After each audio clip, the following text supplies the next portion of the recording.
tengan todos buenas tardes. Somos el grupo número 4. Estamos compuestos por Vladimir Alexander Montano Solórzano, Joana Abigail Mengíbar Zelaya y mi persona Gabriela Araceli Guerra Sánchez. El tema que vamos a hablar ahora es respecto a estos importantísimos cuerpos de agua que se encuentran en todo el territorio salvadoreño y alrededor del mundo, que son los humedales. Son cuerpos de agua que son temporales o son territorios que constantemente se ven inundados, están reguladas por condiciones climáticas y son relacionadas con los seres vivos que habitan tanto en ella como en sus alrededores, y por supuesto son vitales para la vida y el desarrollo. El territorio salvadoreño forma parte de un denominado corredor seco de Centroamérica. Este constituye un grupo de ecosistemas que se combinan en la ecorregión del bosque tropical seco y tiene condiciones biofísicas importantes. Este corredor seco inicia en Chiapas, México, y es una franja que va bajando por todo el territorio, abarcando zonas bajas de la vertiente del Pacífico y gran parte de la región central de la premontana, es decir, de 0 a 800 metros sobre el nivel del mar. También cubre Guatemala, El Salvador, Honduras, Nicaragua, partes de Costa Rica, y además incluye un pequeño fragmento que se aproxima bastante a las costas caribeñas. El corredor seco se presenta usualmente fenómenos cíclicos de sequía, y usualmente estos son los responsables de situaciones de crisis y desastres, tanto en términos sociales como ambientales, y afecta también de forma económica en el ámbito nacional y regional. Dentro del territorio salvadoreño y tienen identificados 126 humedales principales, de los cuales 91 son continentales y 31 son marino-costeros. El tamaño suele oscilar entre 0.04 a 31.587 hectáreas, y en la época lluviosa estos cuerpos de agua crecen y pueden llegar a cubrir hasta 133.366 hectáreas. Esto equivale a un 6.3% de todo el territorio nacional. Existen 1.700 tanques y 9.400 kilómetros de cuerpos fluviales dentro del territorio y 377.5 kilómetros que constituyen el litoral. El país cuenta con 7 humedales que son protegidos y tienen una importancia internacional, que sería el área natural protegida Laguna El Jocotal, el complejo Bahía de Jiquilisco, embalse El Cerrón, Laguna de Olmega, el complejo Huija y el complejo Jaltepeque junto al complejo Barra de Santiago. Adelante les comentaré cuáles son las fauna y flora que habitan en estos territorios y cómo estos se ven afectados. El sistema de clasificación de humedales dentro de El Salvador está manejado o bajo el cuidado de la Convención Ramsar. La Convención Ramsar apareció en la década de los 60, cuando algunos países y organizaciones no gubernamentales estaban preocupados por el deterioro de estos cuerpos de agua tan importantes en el territorio europeo. Entonces tuvieron la idea y comenzaron a promoverla de crear un tratado internacional para proteger estos cuerpos de agua, la vida que existe en ellos y la forma en la que el ser humano subsiste también de estos cuerpos. En 1971 se organizó una convención en Ramsar, que es una ciudad iraní, y se llegó al acuerdo de firmar un tratado intergubernamental con el fin que que las acciones nacionales tuvieran una cooperación internacional para conservar y hacer un uso racional de los humedales y los recursos que hay en ellos. El sistema de clasificación de tipo de humedales de la Convención Ramsar es el mejor y se adapta al contexto objetivo de inventario de humedales del Salvador. Las zonas Ramsar dentro del territorio salvadoreño comprende desde las zonas ribereñas o costeras adyacentes como las islas o extensiones de agua marina con una profundidad superior a los 6 metros en marea baja. Los bienes y servicios de los humedales.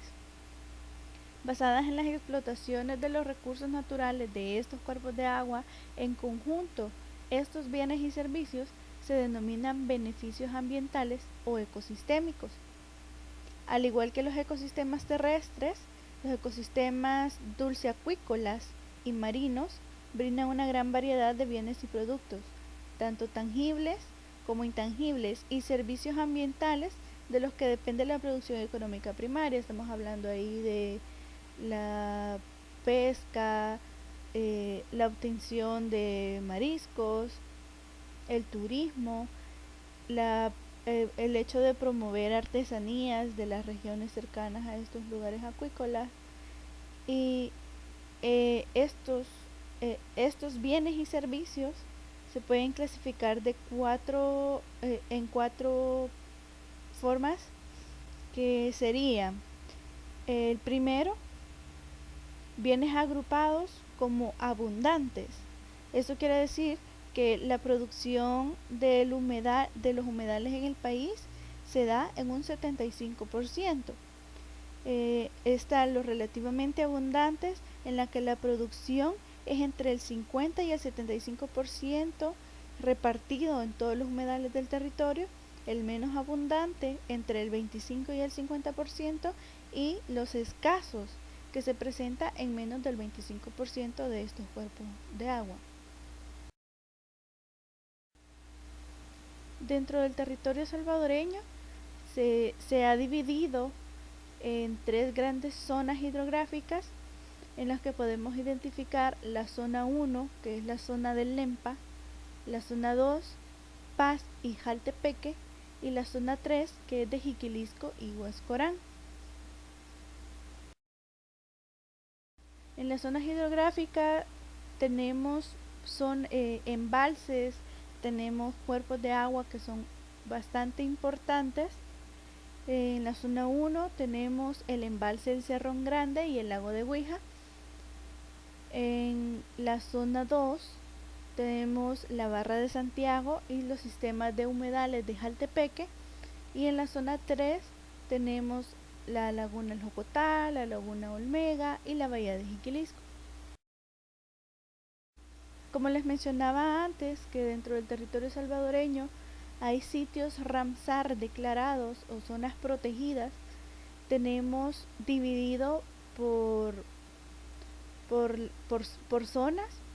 Podemos ver la zona 1, que está en color verde claro, donde encontramos el complejo de Huija, el Cerrón Grande.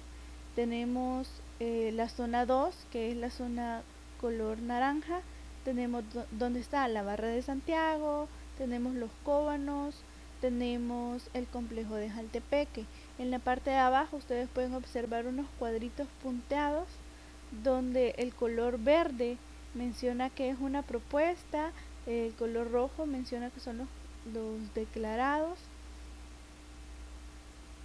En el caso de los Cóbanos, no es una zona protegida aún, pero se ha propuesto que esta zona también sea considerada dentro de los sitios protegidos de Ramsar. En la zona 3 tenemos la bahía de Jiquilisco, la laguna El Jocotal y la laguna Olomega. Aparte de esos territorios que son protegidos, en la presentación podrán encontrar que tenemos una lista completa de la mayoría de humedales dentro del territorio salvadoreño. Cabe mencionar que no solamente se incluyen lagunas, pantanos, sino que también incluye las calderas termales y pequeños nacimientos de agua que son, al ser pequeños, eh, no entran dentro de las clasificaciones, pero siguen siendo humedales. Por ejemplo, en la zona hidrográfica Lempa tenemos el embalse 15 de septiembre, la laguna de Chanmico y sistemas de bosques, pantanos, que también sirven a la población de la región como sustento. Tenemos la zona 2, donde pueden encontrar Laguna de las Ninfas, la Laguna El Bijagual, los sistemas de manglares de la Cangrejera y otros sistemas de manglares que se encuentran en las zonas costeras. La 3 también, donde se encuentra la mayoría de manglares. Y pueden observar también el mapa donde están las zonas hidrográficas para recordar.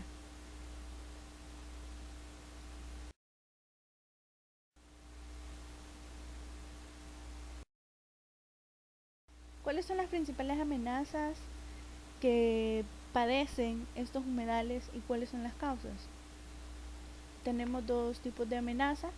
La primera son las amenazas directas. Son procesos o actividades humanas que están causando o pueden llegar a causar destrucción, deficiencia y degradación de la biodiversidad de los procesos naturales. Y las amenazas indirectas son factores negativos del tipo social, económico, político, institucional o cultural, que pueden llegar a contribuir a la ocurrencia o a la persistencia de las amenazas directas. Las categorías en las que se dividen las amenazas que enfrentan los humedales, podemos hablar de 5 categorías principales, de las cuales vamos a desglosar un poquito eh, las que lo conforman. Tenemos la pérdida y degradación del hábitat natural, descontaminación, la sobreexplotación de la región, las especies invasoras y cambios climáticos. La degradación del hábitat natural, podemos encontrar que las prácticas agropecuarias pueden llegar a afectar estos humedales al ser inadecuadas.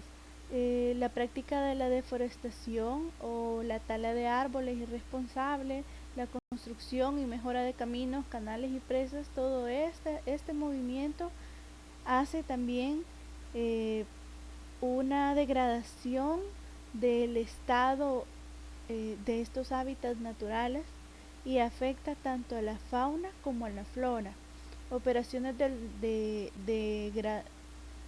grado y de relleno de los lugares, urbanizaciones no planificadas, urbanizaciones en áreas costeras, el inadecuado desarrollo turístico, en la que conglomeraciones de personas pueden llegar a contaminar el área de una forma masiva, rápida y puede llegar a afectar, como les mencionaba antes, tanto la flora como la fauna del lugar.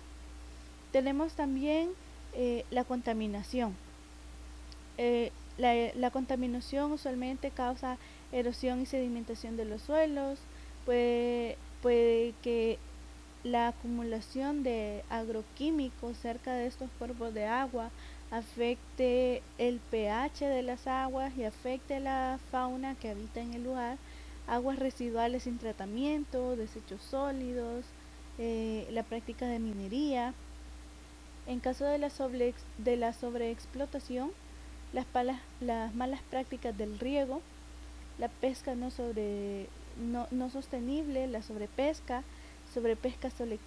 selectiva, la captura de juveniles, captura de fauna acompañante de estos tipos de peces para el consumo y uso de venenos o explosivos. En el caso de las especies invasoras, pueden llegar a causar una dispersión no controlada de las especies de cultivo, especies transportadas y que son liberadas accidentalmente, especies liberadas, especies introducidas a propósito, especies nativas fuera de control. El cambio climático, el incremento de la temperatura, la incidencia de eventos climáticos externos, incidencia de incendios forestales, cambio en los rangos de distribución de las especies y cambios de regímenes climáticos, sequías y aumento del nivel del mar que también llegan a afectar estos cuerpos de agua. Vamos a hablar un poco sobre los humedales protegidos de El Salvador, cuál es la flora, cuál es la fauna y cómo es que estos humedales se ven afectados. Tenemos el embalse El Cerrón Grande. El embalse El Cerrón Grande se formó por las inundaciones de tierras ribereñas sobre el cauce medio del río Lempa a raíz de la construcción de la represa hidroeléctrica del mismo nombre. Esto surgió en los años 70 y constituye el mayor cuerpo de agua dulce del país. Dentro del embalse destaca la presencia de jacintos de agua, además que han realizado 3 inventarios de flora en los bosques secos y en estos 3 estudios se han encontrado especies típicas de los bosques secos centroamericanos con predominio de árboles y arbustos eriófilos. Ahí pueden ver una imagen que son las típicas florecitas de monte como nosotros los conocemos, y usualmente esos son invasores propios de los bosques que son degradados. Se han identificado 15 especies de peces diferentes y 18 de anfibios, 48 de reptiles y 193 de aves y 23 de mamíferos. Las amenazas principales del embalse Cerrón Grande sería la contaminación por aguas negras, grises e industriales y la dispersión de los agroquímicos en las parcelas productivas, factores que conducen a la eutrofización, así como el disolvimiento del cuerpo de agua por el arrastre del suelo desnudo que se erosiona aguas arriba.